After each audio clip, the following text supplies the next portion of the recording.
बास काय एवढी शॉपिंग का अजून काय पाहिजे तुला? नको नको बास. किती चांगलं आहे वैभव, मला एवढी शॉपिंग करून दिली.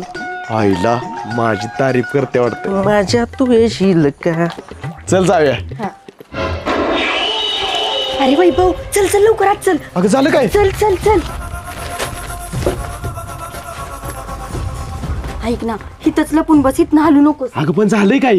अरे माझा भाऊ आलाय सुरेश, त्यानं जर मला तुझ्या बरोबर बघितलं ना तर पप्पांना नाव सांगल तो. बर बर दिसू नको अजिबात त्याला.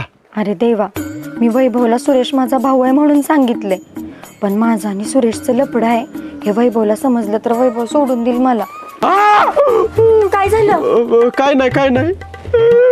ते कुठे गेला बघ. हे चल इथनं.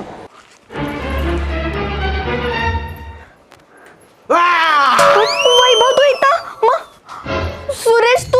अगं माकडीने मला गंडवतेस तुझ्या तर आता